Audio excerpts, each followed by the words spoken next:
So many of us walk around with low confidence, constantly afraid of stepping into our power. And this is especially true for people newly awakened to their spiritual awareness. And the reason there is such low confidence and personal power is because our Western culture expects us to be anything else except for our authentic self. We walk around fragmented with different masks on, depending on the situation we find ourselves in.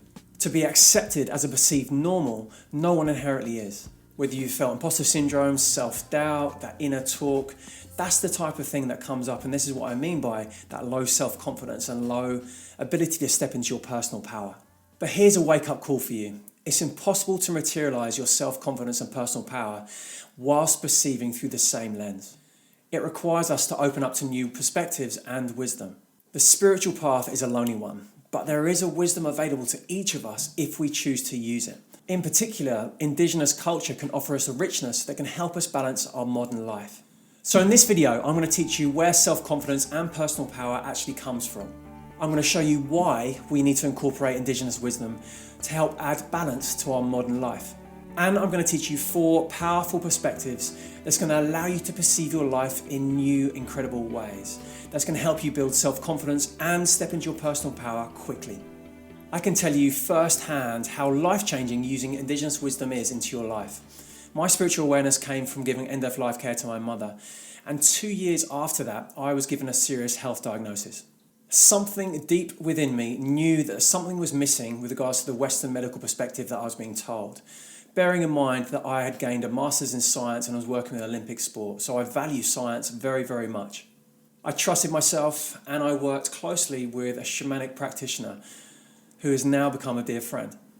So if this is resonating with you already and you're at the beginning of your journey, then download our free 4 simple steps to self-care. The link is below. And it's going to show you mobility and yoga with video tutorials how to ease chronic pain. You're going to learn how to shift it into a success mindset. You're going to learn how to get your best night's sleep you've had in ages. You'll learn 3 easy nutrition tips to help tidy up nutrition for better health. And you're going to learn how to use your breath to manage and calm your anxiety. So that's a free guide. Click below. And also, if you haven't already subscribed, click the subscribe button here. Click the bell and then you'll be notified each and every week when you release new trainings. So when you've done that, let's dive straight in.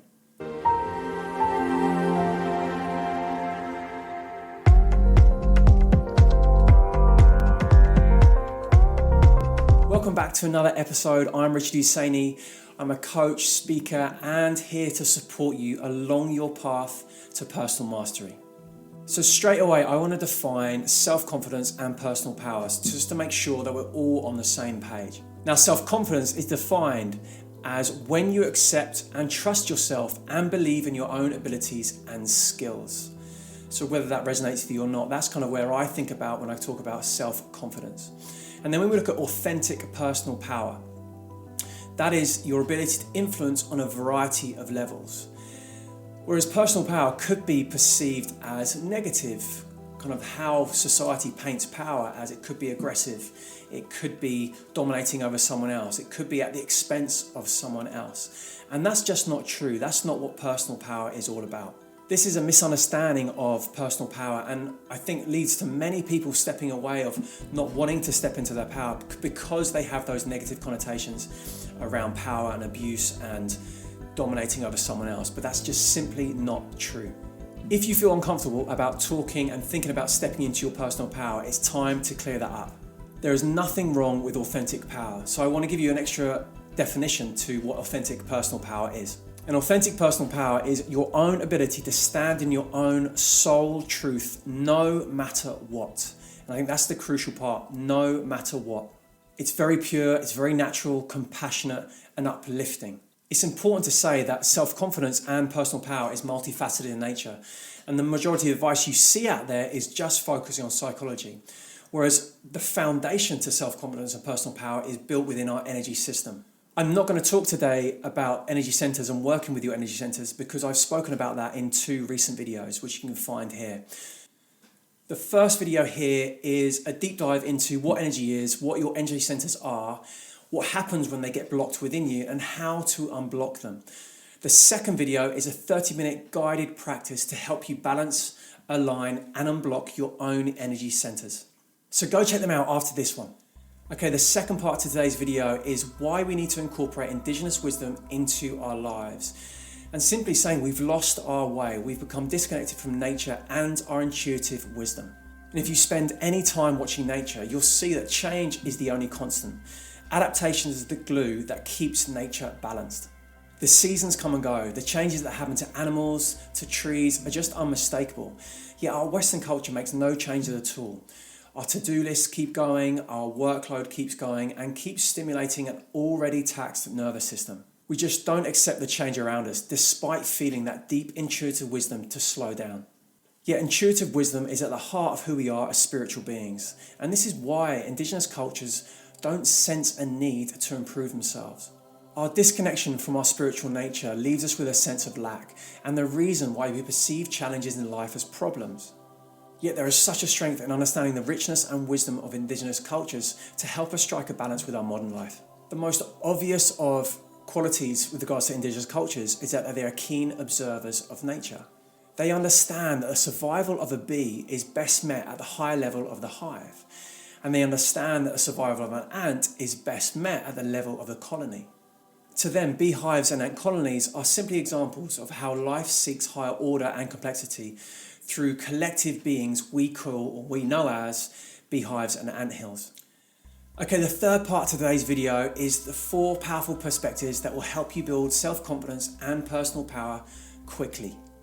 The shamans of the Amazon engage the world through 4 perceptual levels, where each level is linked with an archetypal animal, an energy center, a compass point, and is associated with one of the 4 energetic bodies that makes up the human energy field.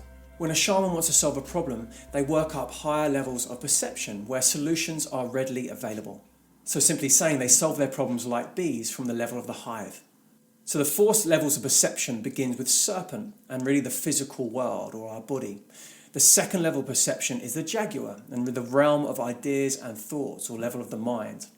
The third level is the hummingbird, and this is the realm of myth or soul. And the 4th level is eagle, or the realm of spirit or energy.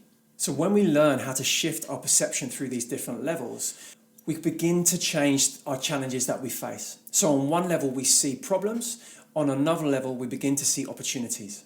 And so this greatly enhances our self-confidence and personal power because we step out of victim into creator within our life. And so we become free to see multiple perspectives at a time. And so now I want to dive into each archetype to give you something applicable that you can use in your life today.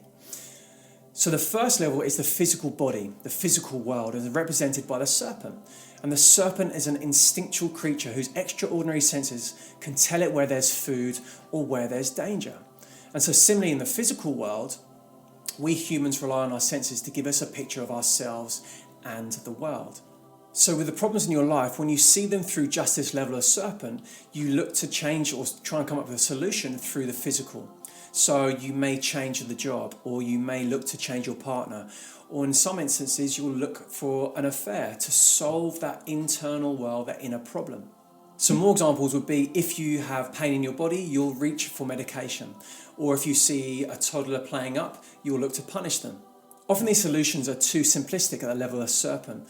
They're instinctual. They're not taken in the big picture of kind of the deeper context to the problems that you're facing. And so in this state, you're perceiving just the obvious. The serpent is just perceiving the very, very obvious. It's simple. It's reactionary. You're not taking into context the deeper layers of what's going on. You're becoming blind to feelings of yourself and of others. And so this level of perception is crucial. We've got to master it. We have to be operating in the physical world. We have instincts, so we need them. But if we're just operating from here, we're too reactionary. We're going to be pushing people away from us because we're not going to be too nice to be around. We're just a superficial, kind of reactionary, emotional type of perception. And we reach for the most literal signs of security. So how much you've got in your bank, like the material goods in your life. We have a very fixed mindset in this perspective, and we're filled with greed or suspicion or competition. We're just not very nice to be around. We're contracting from ourselves and from the people in our lives. And one of the powerful things about the serpent level is how serpents shed their skin. And we can use that analogy as well. We can shed our identities or the habits that we've outgrown or no longer serve us. and we can step into more of a higher spiritual awareness. And to do this is powerful wisdom. And so whilst perceiving through the serpent level is fundamental to operating successfully in the physical world, we have to begin to understand that we can see our problems through different levels. And so by changing levels and perception, we change problems into opportunities. So I want to put this over to you. Are you stuck in a perception of threat or in a perception of lack? Or are you always getting caught up in reaction to challenges? And if you said yes to any of those, it's time to step up your level of perception. And so the second level is the jaguar. And the jaguar represents the mind, the realm of thoughts and ideas. And jaguars are curious and inquisitive. And our instinct leads us to the right people or the right situations. Or if we're disconnected from our instinct, to the wrong people or the wrong situations. And so the jaguar's perception is associated with the mammalian brain. So deep feelings of love, of connection, of intimacy, as well as the feelings of aggression and superstition. The perceptual state of the jaguar is related to the second energy center within your body, like we discussed, which is just below your belly button. And so the sacral energy center is home to passion and it expresses it through intimacy and creativity. And so when we're perceiving through this level, we rise above the literal level. We start to perceive more possibilities. And so we're incorporating both the serpent and the jaguar. We get to hold two perspectives at once. And so to relate that to reality, when we think about pain in the body, like we spoke about before, we feel the pain. You feel the pain within your body. But then you ask yourself the question, what could be the cause of this pain? Or what is my body trying to tell me? You begin to bring awareness to the idea of, okay, well, there's something else going on. What is causing this? Is it my diet? Is it my schedule? Is it my, are you holding in emotions? Are you expressing yourself fully? Are you doing enough exercise? Are you looking after your body? You're starting to kind of open up your landscape and perception to a bigger picture of what could be affecting you, what could be causing you pain. So simply, you're able to perceive more of the situation, which means you can come up with more solutions. You're not fixed just down at the serpent level. You've got two levels, you can shifting up and down. You're taking into account both levels. So going back to the child example, you don't just punish the child. You'll think, have they been fed? Are they comfortable? Is there some deeper emotional context that needs to be expressed? You're really opening yourself up to more deeper layers of what's going on. And when you feel pain in your body, you don't just take that medication. You look at your schedule, you reduce your schedule, you begin to set boundaries, and you begin to express that anger that you've been repressing. Because you have so many more possibilities, you're able to make more effective change in more complex situations. A single insight can help us break free from negative patterns and behaviours that's holding us back from moving forwards. So I want to put this over to you. What challenges are you facing right now?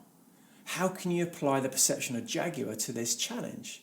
And what new insights are you gaining? So we've covered serpent, we've covered jaguar. Is this resonating with you? How is this making it easy to fit into your life, to apply into your life? Please comment below. Let me know. Is this clear? Are these two stages resonating with you? Do you understand these two? We're obviously going to go into the next two in a minute, but just give me some feedback on kind of how this is sitting with you right now. Okay, the third level of perception is hummingbird. And hummingbird is linked to the sixth energy center, which is located in the middle of your forehead. This is the center where the divine resides within you and where you experience a relationship to everything and everyone, and where you remember that you're an eternal being. An awakened sixth energy center allows shamans to know who they are. Seemingly not built for flight, hummingbirds migrate over the Atlantic from Brazil to Canada every year. So when you feel you don't have enough time, you don't have enough money, you don't have the resources, you can call on this perception to give you the courage and guidance to carry on. Hummingbirds never lose its sense of direction, so you hold this perspective when you're embarking on a big journey. So this perceptual state is a level of the soul. The language of the level is through image, through music, through poetry, and through dreams. The soul can experience itself on a sacred journey, and when you perceive through this level, you realise that there's a bigger thing going on. There's a bigger situation in this life than just our day-to-day physical world. So you're stepping from serpent to jaguar, now to hummingbird. You're seeing life as there's a bigger picture going on here. At this level of perception, a spouse is not merely a person you share a house with or child-raising duties. They're a person who you've embarked on an epic adventure. It's a lifelong adventure together. You're able to listen below the surface of conversations to hear the hidden message. You understand that illness is simply a warning light. Something needs your attention, and you don't just address the symptoms. Bring it back to the example within the pain in the body. You ask yourself, maybe, do you need to leave a relationship? Do you need to move out of an overstimulated city? Or are you holding on to repressed anger that you need to solve? You fix the pain in your body from level of the soul. You see path that leads you back to health. And this is why visualization is so very powerful. So when you want to make sure that your future has a desirable outcome, you need to have that vision of where you're aiming, so then you can embark on that epic journey. Okay, I'm going to hand it back over to you now. So from this level, what seems too hard in your life? Where are you making excuses around not enough money, time, or know-how? And so what's the first step that you can take in your epic journey? Okay, now let's talk about the fourth level, and this is the perception of eagle, who soars above the valleys, able to see the trees, rocks, rivers, and even the curvature of the earth. Yet they can also spot prey 2,000 feet below. Their ability to see both the high perspective of what's going on, plus also minute detail, is a real indication of the level of spirit, the spiritual awareness. This level of perception gives vision and clarity. You get to rise above what you consider to be the mundane to give you back your energy. So when you face a difficulty, the closer you get to the level of spirit, the less energy is required to make a change. So at this level of perception, you look downstream and you see illness and burnout, but upstream you see your insane schedule. Downstream you may see death, and upstream you'll see that death is not the end, and this is just an experience to help us grow on this epic journey that we are all on together. So when you enter this state, you can solve problems at their source. You have a clear view of the bigger perspective. You know what you really want. You understand of your own mortality, and you understand the expanse of the universe above you when you look up at the night sky. So to bring this all together, the way out of identification, so serpent into jaguar, is by owning the projection that you're giving out. And so the way out of differentiation into hummingbird is by turning it into a journey statement, asking yourself, what do I have to learn in order to move on? And the way beyond integration into transcendence, or the level of the eagle, is to see opportunity where once you saw only problems. And indigenous wisdom allows you to do your learning within, rather than through your children, your parents, your spouse, and co-workers. You literally see lessons in everyday challenges within your life. And so I hope that's given you some perspective of what you can take from indigenous wisdom. I'm into my journey in this. Like, if this sparks resonates with you, then just dive into it. Dive into it with open eyes and open mind, because there's such valuable information out there that we can all benefit from. And so if you've liked this video, please comment below. Let me know what you think. Remember to download the free guide, 4 Simple Steps to Self-Care, if you're on the beginning of your journey. If you want some kind of framework to follow that you've come across and you're looking to make change in your life. And finally, if you haven't already, subscribe. Just click the button and click the bell and you'll be notified for videos each week. So thank you again for joining. Looking forward to hearing from you, and see you on another episode.